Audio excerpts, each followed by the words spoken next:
I'm concerned about Daredevil's future in the MCU. I'm concerned because of the MCU's history of treating its villains. I'm concerned that it will undermine the deeper exploration of morality with MCU humor and levity. If he asked me to burn the world down, I would have asked him. Beef or vegetarian? Roll out of the chicken, so I can only offer you beef or vegetarian.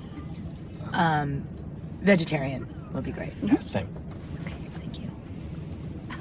So... Oh, we're out of the vegetarian too. Now we only have beef.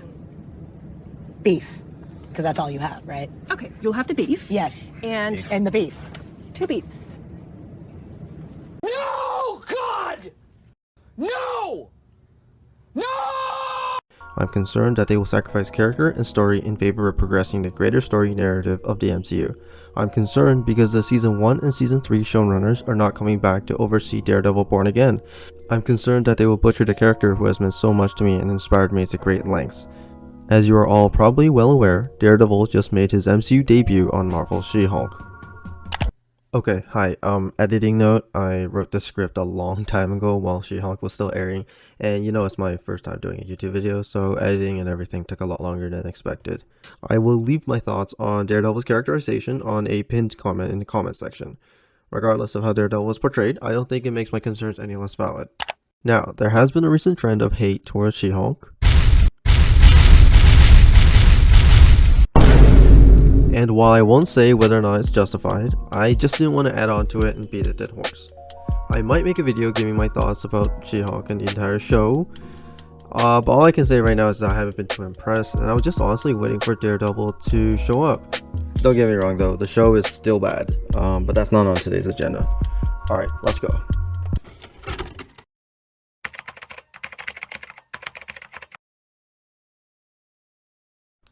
Netflix's Daredevil is simply the best live-action superhero TV show ever created. The cinematography is gorgeous, the fight choreography is intense, and the score by legend John Paisano is gripping.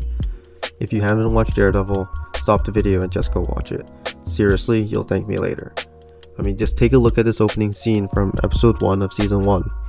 The very first introduction we have of Daredevil is an earnest and personal conversation between Matthew Murdock and his pastor in a confession booth before he proceeds to beat up a group of human traffickers.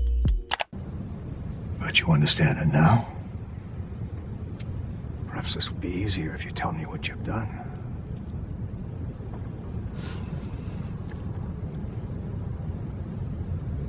I'm not seeking penance for what I've done, Father. I'm asking forgiveness for what I'm about to do. That's not how this works. What exactly are you going to do?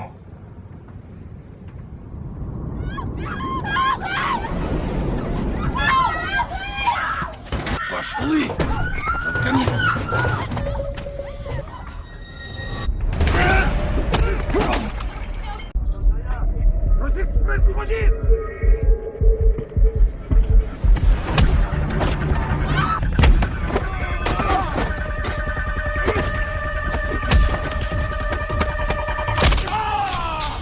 Season 1 and Season 3 are masterclasses in character study and evolution. Even Season 2, which was bogged down by the Netflix's Defenders setup, dared to challenge the essence of the no-kill rule on a profound level only reached by the very best of comic book storytelling. There's a conversation between Daredevil and Punisher in Season 2, Episode 3, and it is a near-perfect adaptation of both comic book characters. The conversation has weight and forces the viewers to dig deeper within their own moralities in a truly profound way not many comic book live-action adaptations have achieved. There is no quote-unquote correct answer, and yet you can relate to both of them and see their perspective. The acting is phenomenal, and you can see and hear the desperation and frustration of both of these characters struggling to impose their ideologies onto their rival. I think you're wrong. Which part? All of it. I think there's no good in the filth that I put down, that's what I think. And how do you know? I just know. Look around, man. This city, it stinks. It's a sewer. It stinks and it smells like shit, and I can't get the stink out of my nose. I think that this world, it needs men that are willing to make the hard call. That's what I think. I think you and me are the shit. We're the same. You know it. Only I do the one thing that you can't. You hit them and they get back up. I hit them and they stay down. It's permanent. I make sure that they don't make it out on the street again. I take pride in that. Let me ask you this. What's that? What about hope? Oh, fuck. Come on, Frank. About Santa Claus? You want to talk about Santa Claus? I live in the real world, too, Yeah. and I've seen it. What have you seen? Redemption, Frank. It's Nah. real. Jesus And it's Christ. possible. The people you murdered deserve another chance. What, to kill again, rape again? Is that what No, you Frank, want? to try again, Frank. To try. Charlie Cox and the rest of the amazing cast absolutely brings it in every scene they're in. His preparation and dedication to the character is among the best I've ever seen, and he fully commits to his role. In 2015, the American Foundation for the Blind honored him with the Helen Keller Achievement Award for his authentic portrayal of Matt Murdock. Funny enough, he has had struggle with other roles because he forgets to switch off his blindness. Charlie's performance in critical moments gives weight and enhances the story and character.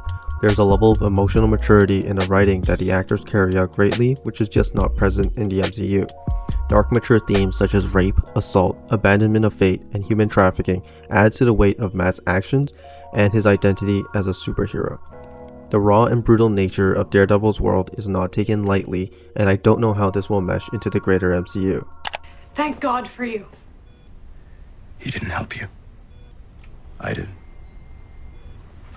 The action and fight sequences are some of the best choreography in any superhero appearance, and it isn't violent for the sake of being edgy or flashy, but it is violent with a purpose. It's not just there to wow the audience, but there is character purpose or story purpose. Violence is a language that these broken and complex characters use to express their rage, sorrow, guilt, and so many more complex emotions. We never know if Matt becomes Daredevil to help the innocent or because he enjoys punishing the ill intent, and throughout the show, that dilemma is threaded on a fine line beautifully.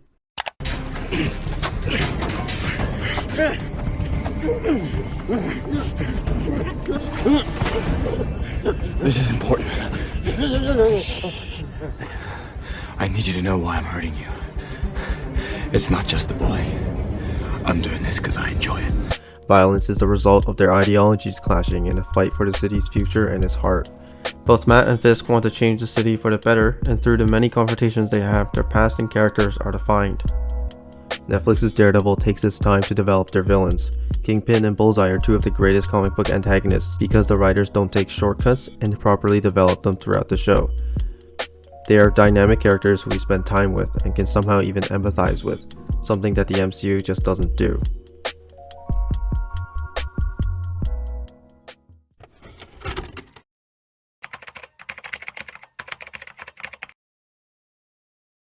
The MCU doesn't exactly have the best track record with their villains. I plan to do a full breakdown in a later video, but for now let's take a quick look at the TV shows. I'll try to go through these as fast as I can because I do want to keep this video centered around Daredevil. But aside from a handful of outliers, the MCU formula just doesn't allow their villains to thrive. So originally I was going to do a breakdown of every MCU TV show villain, but as I'm editing I realized that this video would well exceed over 30 minutes and would be too long. I left in the segment on Hawkeye since it includes Kingpin and the problems I have with his MCU debut. But don't worry, I'm planning a video coming soon exploring Phase 4 in its entirety, so the breakdown will still be coming. Okay, bye. You're Hawkeye! Oh, Hawkeye, where do I begin? This is probably going to be the most important and so far our only indicator of how the MCU could handle Daredevil. I don't want to go in depth about the show in its entirety, so I'll only touch on Eleanor and Kingpin. Eleanor was alright, the parental connection with Kate helped out a lot, and it was very touching, but we never got to see who Eleanor is as a character outside of being Kate's mom. I would have loved to see her rise through the criminal underworld of New York, but alas, it is a Christmas show. They hinted towards her strained relationship with Kate's father, but this never gets further explored. How does she feel about having to pick up the debts of her husband after his passing? We get an amazing scene that was deleted showing how Kingpin and Eleanor met. I do not understand how or why this scene could ever be deleted, but this is the reality we live in.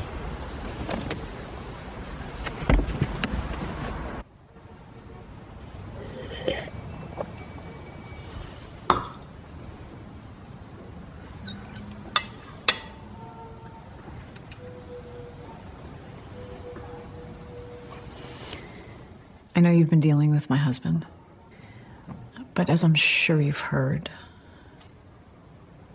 he's gone. So now you're dealing with me.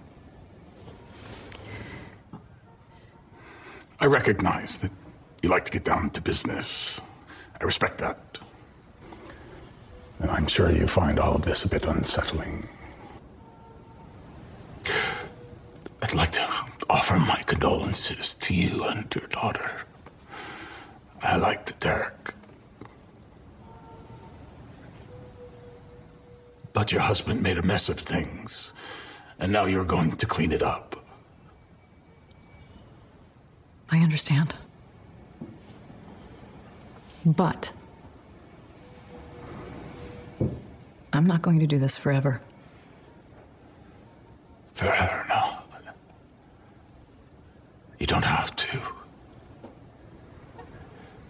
You do it until it's done. Okay. Speaking of Kingpin, it is revealed that it was Fisk who was actually pulling the strings all along. Now, the handling of Fisk in the show is actually what prompted this video idea in the first place. They absolutely butchered his character, and I don't mean literally.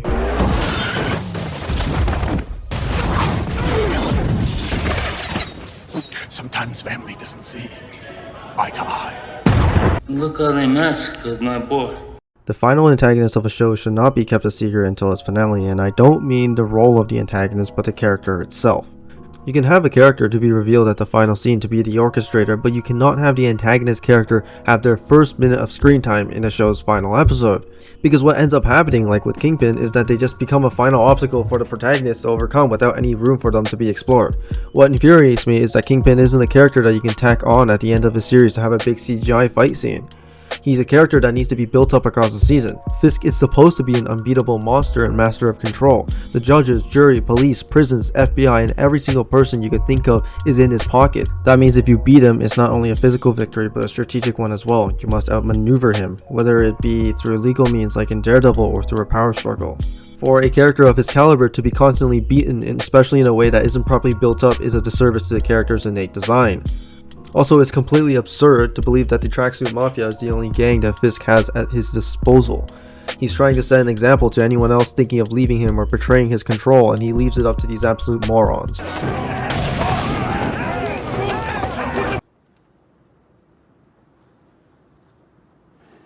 I'm not even mad that they killed Fisk. This storyline was pulled straight from the comics, and it's a huge plot point. I am mad, however, at the execution of the storyline and the portrayal of Fisk in this TV series. Ultimately, the foundation of my distrust and concern for the portrayal of Daredevil, and by extension his supporting cast of characters, stem from the poor writing choices for Kingpin in Marvel's Hawkeye.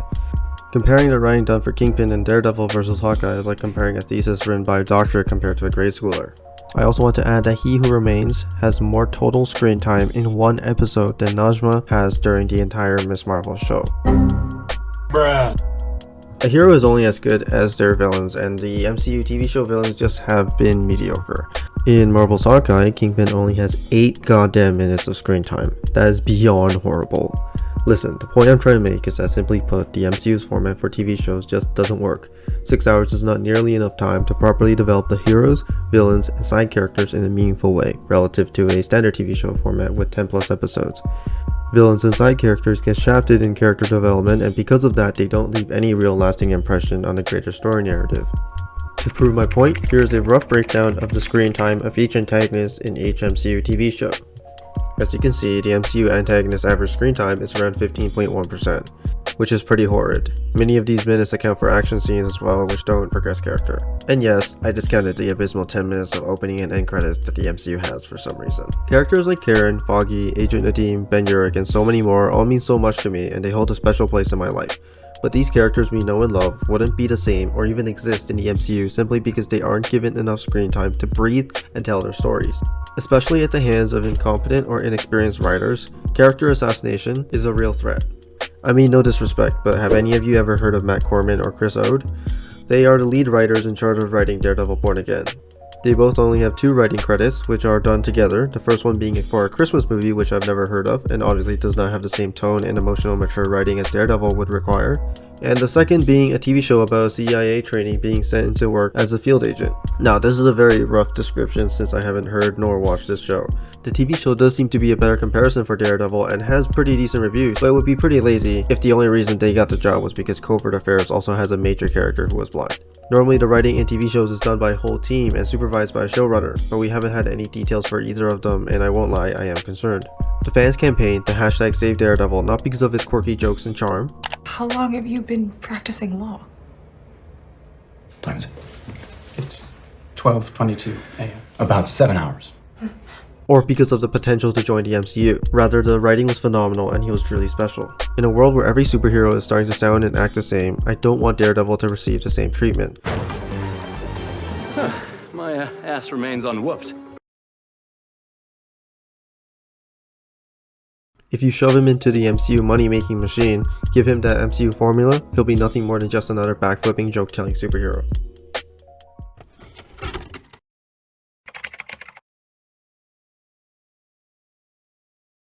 Now, it wouldn't be fair for me to voice my concerns without acknowledging that there is still hope, and there are some signs that Daredevil will be handled with care and brought back with a similar intensity and deeper writing.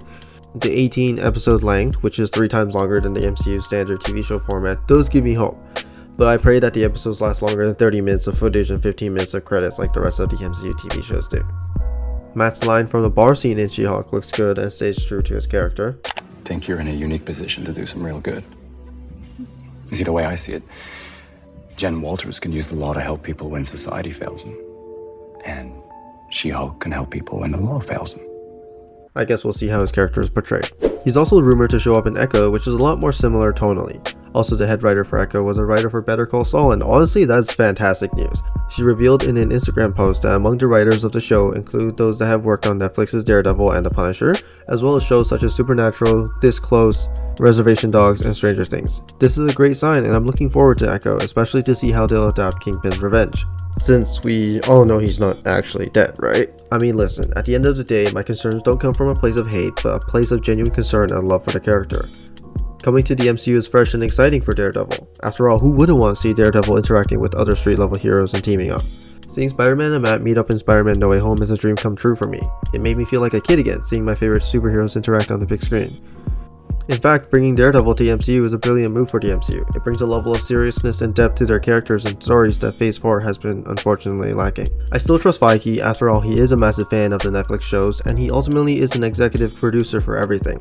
But with the way Phase 4 has been handled, I think my concerns are very much warranted. I think it's important to remember the reason why fans love Daredevil. It's because of the mature take on the superhero genre. The relationship between Daredevil and the fans is built on the foundation that is so different to everything else. If Feige and Disney dilutes the character to appease the casuals and thus making him the same as the rest of the MCU, it would be a betrayal of that same trust and relationship with those fans who saved Daredevil in the first place. Hey, my name's Charlie Cox. I play Matt Murdock, aka Daredevil, in Marvel's Daredevil on Disney+. Marvel's Daredevil is a crime drama which tells the story of a blind lawyer by day, superhero by night, who attempts to help people using both the law and vigilantism, and yet struggles with the morality of his actions. People love superheroes, and what makes Daredevil special is that this character has to struggle and sacrifice a lot in order to be impactful. And I think viewers relate to how difficult making the right decisions in life can be sometimes. You made each and every one of us with a purpose, didn't he? A reason for being. I believe so, yes. Then why did he put the devil in me? Why do I feel it in my heart and my soul? Clawing to be let out. It's funny, isn't it? How even the best of men can be deceived by their true nature. I don't get to choose who I am. I'm Daredevil. Not even God can stop that now. Acknowledging a lie is often the best path to finding the truth, son. In front of this God, I'd rather die as the devil than live as Matt Murdock. You know what I think you, hero? I think you're a half measure. I think you're a man who can't finish the job.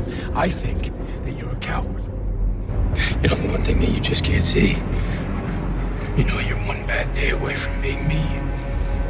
And how do you know the angels and the devil inside me aren't the same thing? You believe people can change? I'm still holding out hope. I don't think we can. Not really.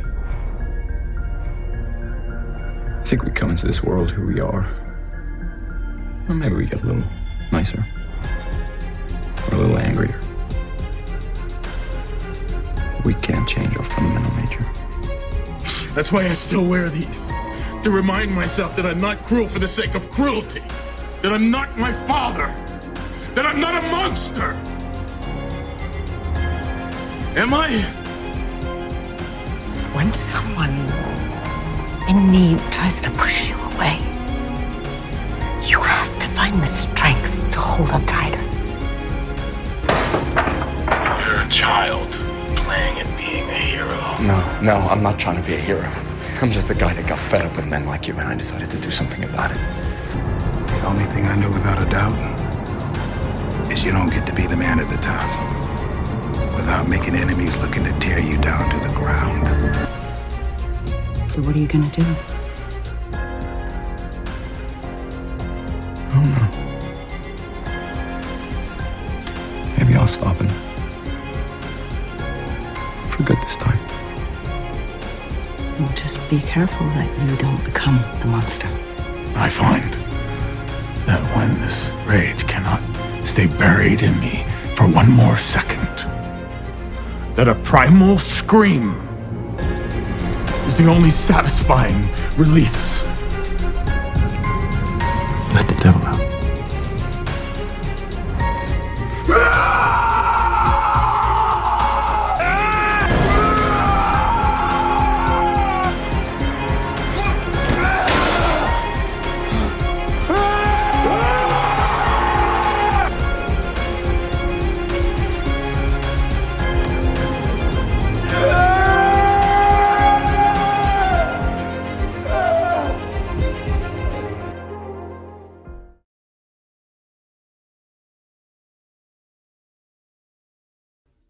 Hi, if you made it this far into my video, I really appreciate it. This is my first YouTube video, so any feedback is welcome. Subscribe if you want, and leave a like, that would really help me out. I want to clarify as well that overall the MCU TV shows aren't bad, not by any means. I was criticizing them a lot in this video, and I want to make it clear that I do enjoy them and they are decent, but I was really only trying to make a point. That the MCU doesn't really allow for nuanced storytelling with their antagonistic characters in their TV show. I think the main draw of their TV shows are for the stories surrounding the titular characters, and they do a really good job exploring them, but it does suck because there's so much potential in exploring their opposition that the current format just doesn't have the room to do. Comment down below whether you think Daredevil could work in the MCU and what you loved about the series. I'd really love to hear your thoughts, and I'll try my best to respond to each of your comments. See you next time, or not. I might never do one of these again. I can't be the only person to think that this guy sounded awfully a lot like this.